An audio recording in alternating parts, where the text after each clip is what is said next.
This is a tutorial on how to set your telemed up in a way that looks pleasant, presentable, and professional. Every time. So let's get into it. My number one tip is to find the most flattering lighting. So generally speaking, the best lighting is going to be some nice, soft, diffused, natural light from a window that you're sitting directly in front of.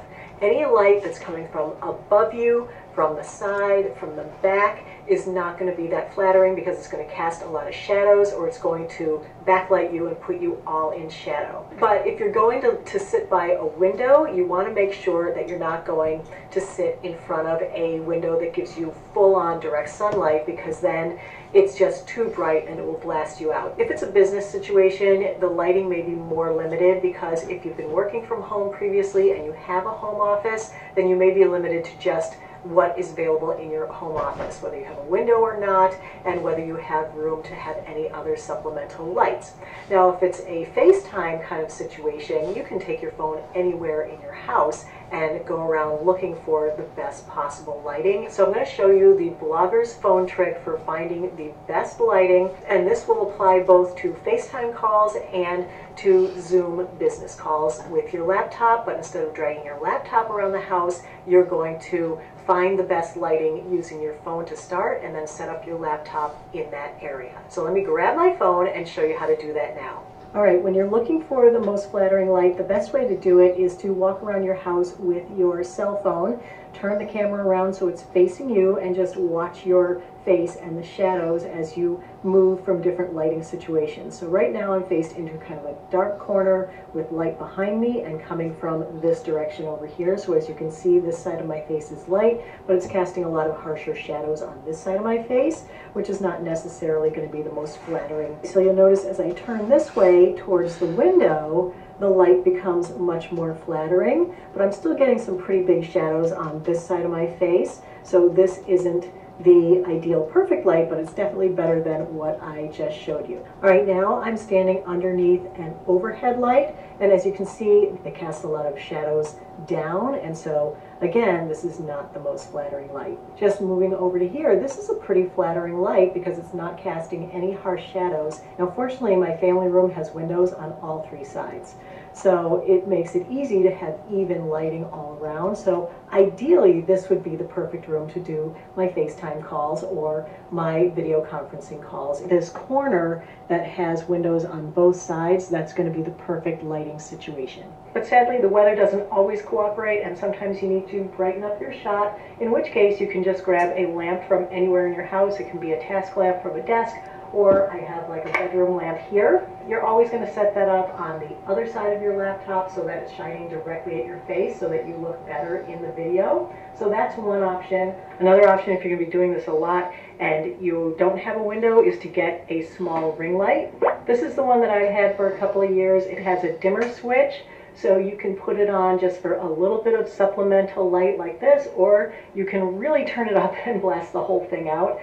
Generally, you're going to want to use it pretty low, but as a supplemental lighting source, it's really nice. It comes with a telescoping stand, so you don't necessarily need a box behind it. That doesn't take up very much space at all. If you have limited space to work with, that could be a great option. It's small, but yet it gives you that nice, even front lighting that you're looking for. Tip number 2 is to find your most flattering camera angle. Just like we were looking for the most flattering light, you've also got to be looking for the most flattering camera angle.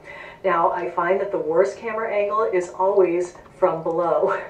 Anything from below will show all of your chins. You'll be looking down, so it will show even chins that you didn't know you had, neck wrinkles you didn't know that you had.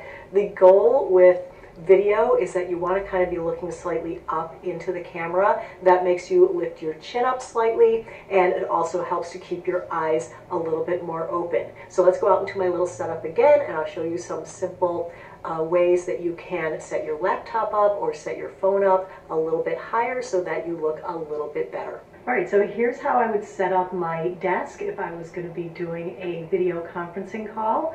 So I have my laptop set up on top of this little mini filing box, and that puts my laptop high enough so that The camera is slightly above my eye level, so it's kind of looking down on me a little bit. You don't want it to be so high up that you can't reach it, you can't see your keyboard, or that it's looking so far down at you that you can see all your gray hair and the floor behind you. You just want it to be slightly above eye level. You don't want to be sitting too close to your laptop because it's got a wide angle lens, and so if you get too close it will distort your face, but you still want to be within arm's length so that you can reach things. To get an idea of what you're going to look like before the meeting starts, you can just log into Zoom and select new meeting, and there you go. Now you can see yourself.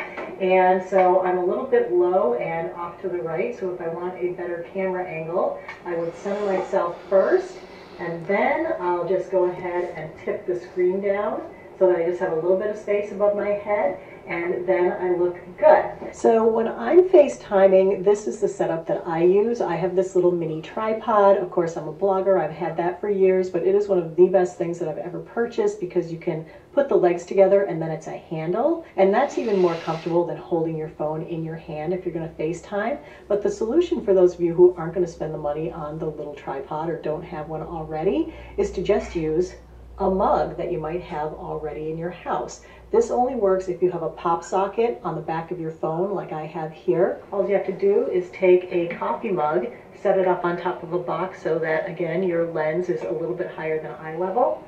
Pop your phone on there, hang it with the pop socket. Your phone's looking down at you at the perfect angle so that you look good, and now your hands are free.